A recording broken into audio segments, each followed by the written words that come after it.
Sahabat setia Gawor yang dikasih Tuhan, Shalom, kita jumpa lagi dalam edisi Gawor Express di Minggu 1 Maret 2026, Minggu Prapaskah yang kedua. Saya punya hiburan ketika dulu saya bertugas di Tanah Misi di Papua. Apa yang menjadi hiburan saya? Naik gunung. Berangkat pagi, lalu sampai di puncak hanya bikin mie instan sambil seduh kopi, menikmati keindahan alam, lalu turun kembali. Ini buat saya menjadi hiburan yang menyukakan hati. Kalau sekarang diminta naik gunung, rasanya berat. Karena badan juga sudah tambah berat. Sahabat setia Gawor yang dikasih Tuhan. Saya kira ada 3 gunung yang menandai sejarah keselamatan Allah. Yang pertama adalah Gunung Sinai. Tempat Musa menerima 10 perintah Allah. Yang kedua adalah Gunung Tabor. Tempat Yesus menampakkan kemuliaannya. Dan yang ketiga adalah Gunung Kalvari. Tempat Tuhan wafat di atas kayu salib. Hari ini kita mendengarkan kisah penampakan kemuliaan Tuhan di atas Gunung Tabor. Saya bermenung begini ya. Mengapa bacaan ini dibacakan pada Minggu Prapaskah yang kedua? Bukankah ada tanggal khusus tersendiri merayakan pesta Yesus menampakkan kemuliaannya yang dirayakan setiap tanggal 6 Agustus? Bacaan ini dibacakan pada Minggu Prapaskah yang kedua ini agar Yesus meneguhkan hati para muridnya supaya iman mereka tidak goyah ketika menyaksikan sengsara dan wafatnya di atas kayu salib.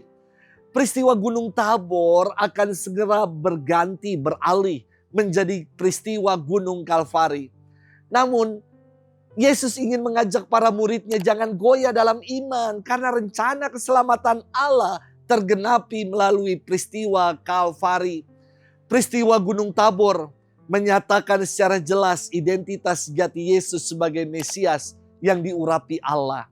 Dan peristiwa Gunung Kalvari menggenapi kemesiasan Yesus yang datang untuk menyelamatkan kita. Sahabat setia Gawor yang dikasih Tuhan. Bacaan ini diperdengarkan di Minggu Prapaskah yang kedua. Agar kita nggak goyah dalam mengalami peristiwa Kalvari dalam hidup. Kadang-kadang di dalam langkah laku pertobatan kita di masa Prapaskah ini. Kita menjadi kendor, semangatnya loyo. Karena peristiwa-peristiwa Kalvari. Liku-liku kehidupan, beban hidup yang kita alami dan kita hadapi. Ingatlah saya kira akan banyaknya dan tidak terhingganya pengalaman Gunung Tabor yang telah kita alami dan kita rasakan. Betapa karya baik Tuhan senantiasa dikaruniakan buat kita. Kadang-kadang itu suka kita lupakan. Kita hanya berhenti pada keluhan-keluhan ketika menjalani tantangan-tantangan kehidupan. Seorang disabilitas yang tunanetra, pernah saya bertanya kepadanya, mengapa ya kok kamu menjalani hidup ini happy? Kenapa? Apakah kamu tidak pernah mengeluh? Padahal kamu ini tunanetra, buta, tidak bisa melihat. Dan yang buta ini mengatakan, Romo, kalau saya udah buta tambah mengeluh lagi, hidup saya semakin tersiksa rasanya. Hidup saya semakin kasihan. Maka boleh saya buta, tapi hati saya selalu melihat kebaikan Tuhan. Dalam, dahsyat sekali. Yesus bersabda kepada kita hari ini, berdirilah dan jangan takut sebab Ia senantiasa menyertai kita.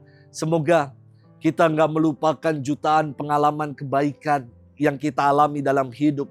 Dan hanya jangan sampai kita menggerutu dengan adanya salib-salib kecil yang hari ini sedang kita alami dan hadapi. Selamat bermenung. Tuhan memberkati kita selalu.